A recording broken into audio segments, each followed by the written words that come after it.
Immediately after this program, TVO will air a documentary with the jaunty title, Don't Worry, Be Happy. It's the story of a BBC producer who turns himself into a bit of a lab animal in search of a less anxious personality and better sleep habits. Many types of therapies in the past have attempted to alleviate psychological distress, but today we live at a time when genetics can begin to pinpoint with remarkable accuracy aspects of individual genomes responsible for common psychiatric conditions such as anxiety or depression. So imagine an age where worrywarts will be able to free themselves of anxious fretting or pessimists cured of seeing reality through a dark lens. It's the ability to nurture nature.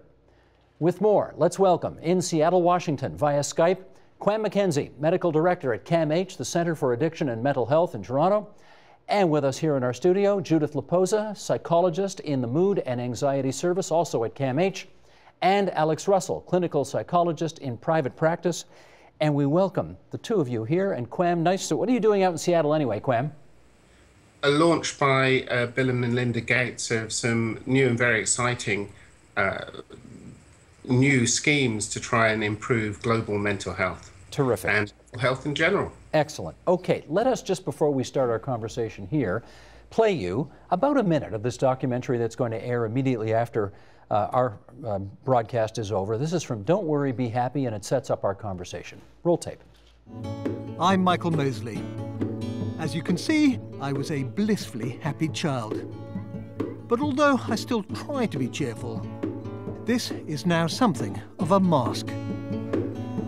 I have a tendency to be a catastrophic thinker, and I think, oh, it's going to be terrible, or I'm going to retire and I'm going to get some horrible disease, or not have any money. Did that ever worry you? No. The truth is, I'm now a bit of a pessimist. I get stressed and I constantly fret about the future. So a couple of months ago, I set out to explore the latest science of personality, to see if it is possible to change. Now, in many ways, I suspect this is going to be the hardest thing I've ever attempted. But the rewards are also great. I want to become a warmer, more open person. I want to be happier. And from a purely selfish point of view, I also want to be able to sleep better, because I'm something of a chronic insomniac, and when I get stressed, like I am, frankly, at the moment, I stop sleeping. Is that too much to ask? He goes on quite a journey over the next hour during the course of that documentary. And Quam, let me get you to start off with Michael Mosley saying he's a catastrophic thinker, he's a bit of a pessimist, he frets a lot about the future. What do we know about the genetic underpinnings of such feelings?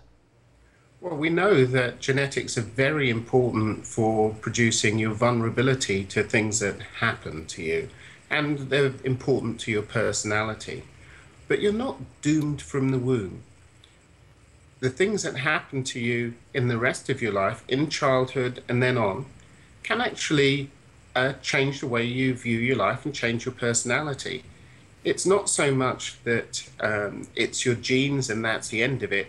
Your genes are just part of your vulnerability, and then the social factors, your parenting, whether you have money or not, the things that happen to you along the way kick in, and they change your personality. It's not just nature or nurture.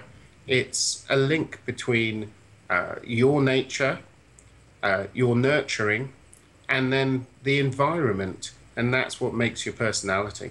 Judith, let's pick that apart a little more. I have read statistics which say 1 out of 5 of us suffers from some kind of anxiety, something that makes us blue. How do you, as a clinical psychologist, understand if your patient's anxieties are caused by their biography or by the genetic luck of the draw? I don't think it's an either or, and I think every patient that we see, it's a combination of those things. So we definitely know that there is some heritability to the anxiety disorders. So for example, if you have a parent with an anxiety disorder, the child is more likely to have an anxiety disorder. But it's not a guarantee that the child will have an anxiety disorder. Even if you look at identical twin studies where they share the same DNA, one twin can have an anxiety disorder, the other may not. So we know that biology is important. We also know that there are some neurochemical transmitters that are implicated in anxiety, like serotonin. So a lot of the medications that are often prescribed for anxiety, like the SSRIs, would address the serotonin system. But we also know that serotonin isn't specific to anxiety, so it's also implicated in mood, in eating disorders, so it's not specific. So there's definitely a biological component there, but that's not everything. So we know, like just as Kwame was saying, what happens in your life, what happens in your environment as you're raised, the different events that you go through, and how you respond to those events really can affect whether you develop some type of difficulty or not. We often think of it as kind of a stress vulnerability model, that you may have a high vulnerability or disposition, and then vulnerability will let us know whether that might be expressed. So for example, if you have a high vulnerability, a lower stressor may kick off something like depression, whereas if you have a low vulnerability, you may need much of a higher stressor before that same depression might be coming up. Where are you, Alex, on this nature-nurture thing? Well, you know, as I'm listening to these comments that are, you know, very well informed, I think another piece that has to be brought in is thinking about how things like anxiety and depression are also sociologically based. They're located in society and history. That, like if you think about anxiety right now, I work with children quite a bit, and we have a huge spike in childhood anxiety disorders. Is that because we suddenly have a lot more brains that are predisposed to be anxious? Or what seems much more likely to me is we're raising kids in a context right now that's stressing the heck out of them. So, you know, we live in a bit of an age of anxiety. Just to bring in depression, I mean, some people would argue that 300 years ago and rewind back 500, 700, 900, people didn't have the luxury to be depressed, you know? That depression might even be a bit of a disorder of the modern age too. So I think these concepts, anxiety disorder, depression disorder, they're also located in a particular time and space. You may be anxious because you can't keep up with the Joneses. That's not something people who lived in caves would have worried about. Absolutely. Okay. You know. Let's, I'm going to play another clip here, and this is not from the documentary. This is from someone who once was on this program, a guy named Daniel Smith, who wrote quite a candid memoir, actually, about himself, called Monkey Mind, A Memoir of Anxiety. And he really laid it out for, well, he deals with a lot of stuff. Let's roll that clip, and then we'll come back and chat. There are different forms of anxiety. There are different ways that anxiety can manifest itself. For me, it very much has to do with thoughts. My thoughts become doom-laden. Everything seems like a risk. I get distracted very easily by what could go wrong, what has gone wrong already, so that just kind of struggling to see through all those thoughts to what I need to do and what I want to be doing, to see other people around me, becomes enormously difficult and really exhausting. Exhaustion is really one of the primary experiences when I'm struggling with anxiety. Now, you weren't in that shot, but I think you were on that show. You were on that show. I recognize him. Okay, tell us about how much room is there, do you believe, for humans to alter or control or affect the genetic predisposition that we are born with that we have been talking about? I think there's a huge amount. I mean, that's the whole basis of any type of talk therapy, right? So for example, he was speaking a lot about the thoughts and how those really can spiral out of control in anxiety. We know that when we're highly anxious, we tend to overestimate the likelihood of something bad happening, and we also underestimate our ability to cope with it. It's kind of a dangerous storm for having a lot of anxiety. And we know that therapies that have been shown to have the most empirical support, for example, cognitive behavioral therapy, a large part of that is addressing those thoughts, showing people. Cognitive behavioral therapy. It looks at how you're thinking in situations. So when we're anxious, we often predict catastrophic outcomes that are often quite unlikely to happen. So looking at whether we're falling into those traps, and if so, trying to modify those patterns of thinking so it's a bit more realistic, not optimistic, realistic, and then also looking at the behaviors. So often, for example, when we're anxious and also when we're depressed, we avoid, we withdraw, and that ends up actually perpetuating the difficulty. So starting to gradually confront situations that make us anxious in terms of behavior, depression, starting to activate ourselves, we're not withdrawing as much. So therapies that have that as a large cornerstone of what people do have been shown to have vast improvements for individuals for depression and for anxiety. Kwame, the fact that he was able to talk about it so clearly and eloquently doesn't mean that he is cured of it. So let me get you to weigh in on this. How much impact do you think we are able to have to affect what we were born with? I think huge. What we were born with is, it's fine, it's just a start. but then the question is, what do you do with it? So I think sometimes where we get confused is we talk about the brain and then we talk about the environment, but really what we're talking about and what he was talking about was the mind. And that's the space between the brain and the environment. It's where the brain is sort of married to the environment. And we're able to change the mind. We're able to change our reactions. You can learn that as a child, depending on your parenting, depending on the social factors that you grow up in, whether you're poor, whether you've got, whether you have to think about your next meal. You can change and build resilience. Or maybe you're less resilient. So you can do that in childhood, but you're also programmed to do it when you're older. And so mindfulness therapy, cognitive behavioral therapy that we've just heard about, and various other ways of organizing your life can decrease your level of stress. It's interesting that one of the things that you can do, one of the things that I've done to decrease my stress is I spend time in the country, and spending the time in the country, in touch with nature, with green space around you. That's not why I'm in Seattle, but it does actually decrease your anxiety and decrease your rates of depression and increase your happiness. We've talked about that on this program many times, where if you live in big bustling cities, getting out of the city and getting into the country, getting into a canoe, if you like canoeing, that's a great idea. Alex, follow up with this. You told us that you spend a lot of time working with kids.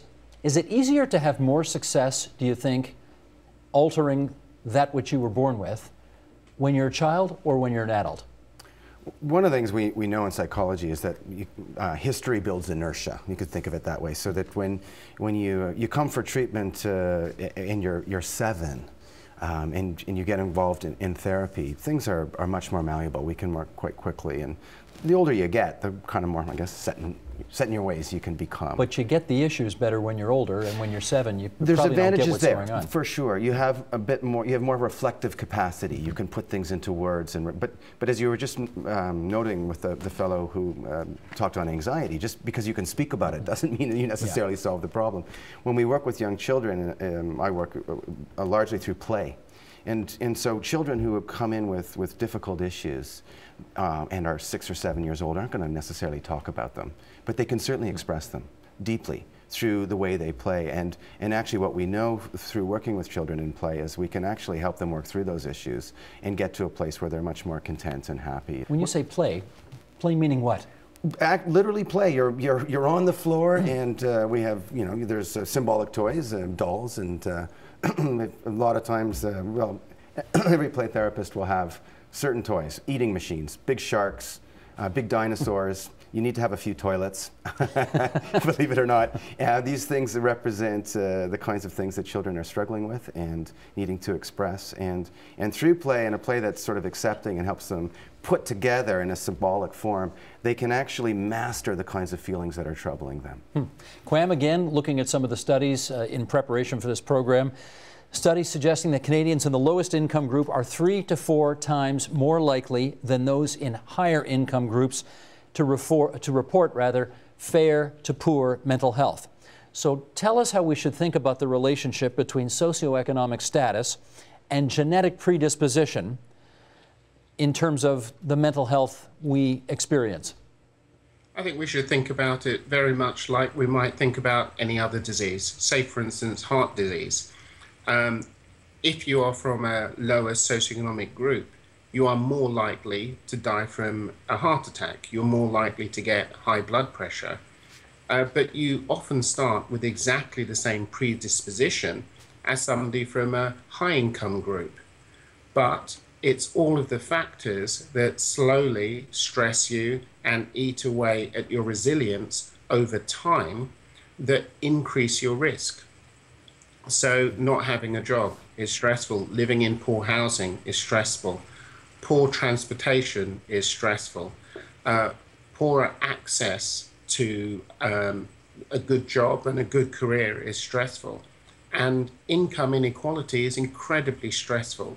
If you think about the anxiety or of that people find when they're comparing themselves to other people, and you can see that somebody is doing well and you're not ever going to be able to do that well, you can imagine how over a period of time that becomes more and more stressful. And so I think it's not in their genes. People aren't doomed from the womb, as I said, to start off with. But over a period of time, we whittle away at people's resilience, and there's more weathering that happens if you're from a lower socioeconomic group than if you're from a higher one. So I don't mean, truthfully, I do not mean this facetiously, but if we improve public transit, we may have better mental health outcomes. If we improve the economy, we'll have better mental health outcomes. We have more. Oh, interesting. Oh, yeah. Yeah. It's an interesting thing that one of the few things they did a study on happiness about 5 or 10 years ago, and they were trying to work out what you can actually do to make your life happier. And they went through loads and loads and loads of things, all the things that we always talk about. And the single thing that seemed to be really important if you're working age was the length of your commute. And if you could decrease the length of your commute, you are happier than somebody who didn't. And you can understand that if you decrease the length of your commute, then you increase your amount of free time. If you increase the amount of free time and you have a family, maybe you spend more time with your family. Maybe you spend more time with your kids, and you help them develop more balanced ways of looking at the world, more resilience. Maybe you have more fun. And surprisingly, fun's good for you. Well, we've seen the studies which say that the capital city of Ontario has the worst commute times anywhere in North America, so that makes sense. Judith, let me bring you in on this. We saw in the opening clip Michael Mosley saying that he wanted to be a warmer person, he wanted to be a more open person, but he's a naturally anxious person, a naturally moody, broody person. Are our personalities sufficiently malleable to allow people who are, like him, naturally anxious to become, at the risk of overstating it here, sort of happy-go-lucky, optimistic people? You know, I think there's not necessarily going to be a full pendulum shift, but definitely can we move more along a continuum towards having greater well-being? Absolutely. You know, I think he, in the clip that you're going to show later, he shows some various techniques that he works with, including mindfulness, looking at some positive interventions for trying to move him along that way. But definitely there's a whole variety of strategies that therapists can work with individuals to move those traits. I note that corporations, Alex, realize that happier employees are more productive employees. One example here, General Mills, which makes the Cheerios that we have for breakfast in the mornings, they've got a corporate mindfulness program, 700 members in that corporate mindfulness program. Do you think more and more people require a steady supply of therapeutic interventions of one sort or another? I have trouble with this level of the discussion. I mean, I hear Kwame talking about, you know, let's shorten the commutes and everybody will be happier. And it feels a little too piecemeal. Like, it ignores perhaps in some ways the big picture. Like the idea that we can have a corporation and then suddenly give everybody mindfulness. Or the solution to all our stressed out kids is teaching them all cognitive behavioral therapy. Seems to me wrong-headed. What aren't you buying? It's not thinking about the big picture. We're not acting picture? Proactively. Well, looking at the conditions that are creating the anxiety in the first place. Well, long commutes are creating the anxiety, he says. Okay, okay, yeah. For example. Okay, but then they have shorter commutes, but they're still living in cities. He was just talking about how important it is to be out in the country. I mean, we've got to look more at the big picture. If just getting to kids and anxiety. I see more and more people responding with treatments to anxious children. We're stressing the heck out of them, and then we're medicating them. Or if they're lucky, they're getting therapy. But what about thinking about why it is that we are in this society where kids are very safe and they're really stressed out? We're measuring them all the time. We're evaluating them all the time. Standardized testing. They're anxious as can be about their future. And instead of actually thinking about how we're raising children and getting it wrong, which would be the proactive approach, we're always just responding reactively and treating anxiety as a disorder. As opposed to, anxiety is a very natural and important human emotion. I mean, you know, I don't know what your thought is, Kwame, on this, but my view is anxiety is the quintessential human emotion. We need to be adaptively anxious. It's about worrying about the future, doing stuff now because we're a little bit worried about the future, but we've got kids who are maladaptively anxious. We need to think about making changes to help kids be adaptively anxious. Kwame? Yeah, I think you're right. I think that taken out of context, you could think that just one thing will make a difference. But I think what I was trying to say was that you can do one thing and it can have a lot of different effects. So actually, people spending more time with their kids can help build resilience. Less stressed adults can produce less stressed kids. You know, but it's not just the commute, it is where we live, it's how we live, it's income inequality, it's how we set up our cities, it's how we're pushing forward, it's not having time for fun and other things, it's trying to build a more balanced society. And I agree that some anxiety is probably productive in some ways. There are some people who, like myself, who didn't really do exams, didn't really study for exams until it was, you know, you really had to study for exams. I had to have a bit of anxiety. But I agree with you that too much anxiety breaks people. It doesn't produce better societies. It doesn't produce better outcomes. And we haven't yet found the balance. And a lot of people now are becoming more and more anxious, and that's a problem.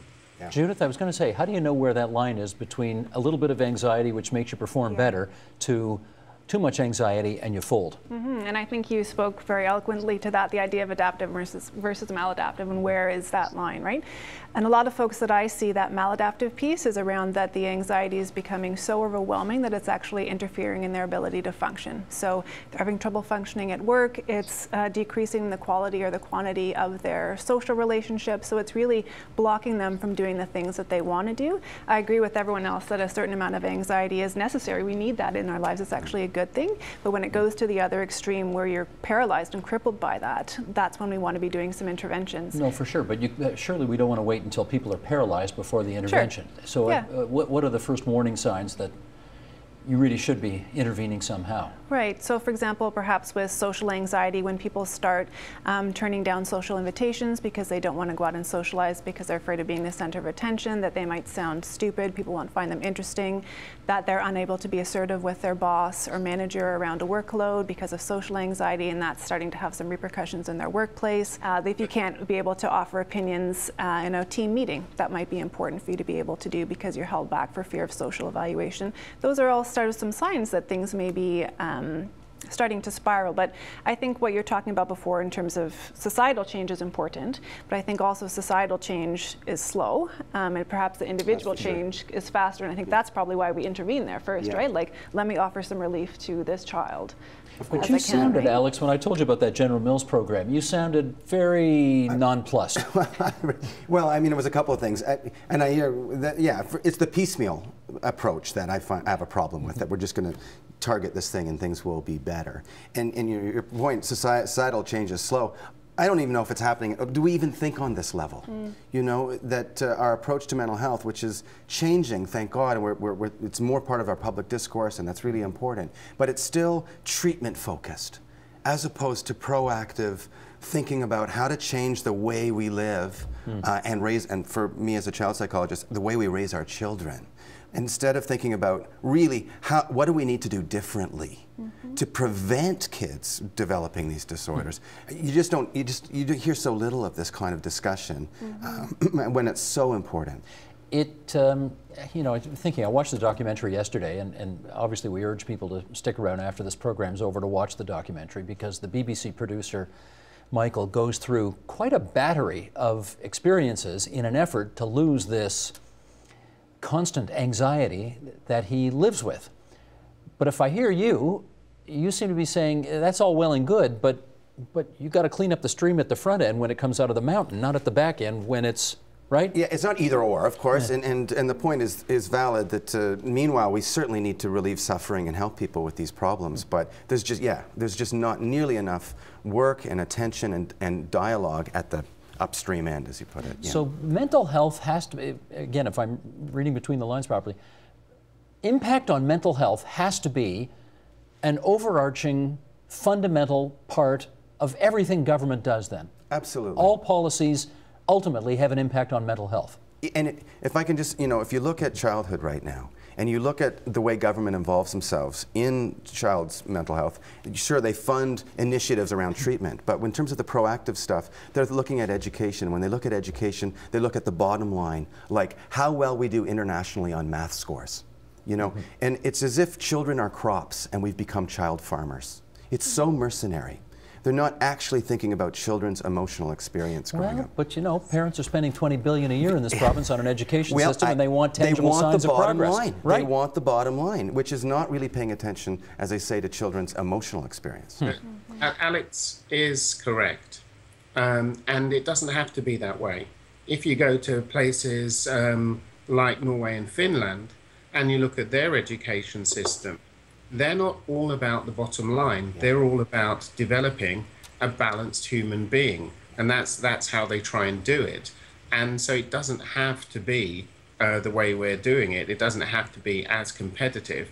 And in some of the indices, they do quite well in society. But I think we just have to be a little bit careful. One of the reasons why a lot of people do end up in trying to do therapy and trying to do things at the, how can I put it, downstream rather than upstream, is because we've got a pretty bad track record in producing societies that are less anxiety-provoking. Yeah. We've been doing this and looking at cities and trying to produce cities that are less anxiety-provoking for about 100 years. And we have been trying to work out how to make people less anxious in cities for about 100 years. And it's been fairly difficult to get governments to do anything that works. And that's why a lot of people collapse back to say, well, we can't get governments to do this, we can't get governments to do that, we can't have an overarching plan. I know what, let's do something. So we can do commutes, we can do green space, we can do better schools, we can do therapy, but an overarching plan to try and make government in some ways less competitive on a world stage. You know, they want to compete on a world stage. Yep. To change society, that's a bit more tricky. And while we're waiting for that revolution, we're trying to get some things done that will make some change. Judith. You know, I think it's great that it actually is on the agenda, though, for government. I think, you know, decades ago that wasn't necessarily the case. I think, unfortunately, you know, this may be jaded, but I think probably a big driver is that is the economic impact. So we know that in Canada, mental illness costs about over $50 billion a year, the impact of mental illness. Measured how? So they look at things like wage replacements, sick leave, prescription drug costs, things like that. So there definitely is a large incentive for workplaces like the cereal company you were talking about to start trying to promote wellness. But you're right, we need to not think of it piecemeal, but more of a comprehensive strategy. A few minutes to go here. Let me raise, here's a name I think many people will know. Bill Wilkerson, who used to be, gosh, I guess it's almost 30 years ago now. He was the chief of staff to Mayor Art Eggleton in Toronto, and he's a business person, one of Canada's most outspoken advocates for mental health. He is advocating a 10-year plan to reduce the number of disability claims for depression and anxiety to 10%. We're at about 35 to 45% today. He wants to take it to 10. That's a long way. Alex, is that doable? Yeah, I was just he's been in the news lately, yeah. And it's laudable. And I think, you know, one of the points Judith is making that's a room for optimism is that now there's clearly a bottom line involved in mental health. Mm-hmm. I mean, it might sound a bit cynical, but it's good news. I mean, this gets industry's attention, it gets government's attention. Put a dollar sign on it, people pay attention. Because the disability claims are outrageous. And so suddenly we have kind of partners at that level that perhaps we didn't have before. So for sure it's doable. But in my own view, again, just to repeat, I think it's doable, particularly if we can think about proactively, preemptively, look at not just how to treat these problems, but to really look, carefully at the conditions that create them in the first place, and have the will to make those changes. I appreciate the comment that that might be a bit idealistic, but the comments made as well, actually there are countries in the world that do think this way. So it's not all that outrageous or outlandish to think that we could, at a societal level, take seriously the idea of turning out well-rounded, emotionally balanced children, not just math geniuses. Quam, what would it take to get the disability claims of workers all across the country down to 10% from where it is today, say a third to 45%? So I think over a 10-year period, that's quite a challenge. The idea that Alex is talking about changing what happens in schools, about changing our focus and producing more resilient and happier children, I think that's important, but we know that's going to take some years to feed through. We also know that we have, we could do some basic things like have a fair wage and be very careful about how we set up our social situations. So say, for instance, when people go on disability, they don't end up in poverty, and so their families don't end up in poverty. There are loads of things we can do with the social determinants of health, and those things can probably produce some important changes and decreases in depression over a shorter period of time. Then there's a question about how people get services. Most people with depression don't get effective services, and they don't get effective treatment, and they don't get effective treatment early, and not surprisingly that ends up in disability. So there's a question about how we expand access to effective mental health treatment, and that could help as well. We've recently done a study where we've been looking at family health teams, and we've been looking at the incentives and also the disincentives they have to take on depression. Depression could be treated by general practitioners, and anxiety as well, but they tend not to do it because they are just too busy. A lot do, but they say that they just need more time. So there are loads of things you can do, but it would take a fundamental commitment. And it's interesting that we're talking about this now, whereas 2 years ago, the Mental Health Commission of Canada came out with standards for a psychologically safe workplace. And the uptake has been significant, but nowhere near what is needed to make the workplace a place that doesn't only decrease the risk of you developing a mental health problem and anxiety and depression, but actually perhaps boosts you up a bit. Well, without further ado, I want to see this documentary again. So let's wrap this up. Thanks everybody for joining us here at TVO tonight. Great to have you, Quam in Seattle, and our other two guests, Judith and Alex, here in the studio in Leaside. Appreciate your contributions. Support Ontario's public television. Donate at tvo.org.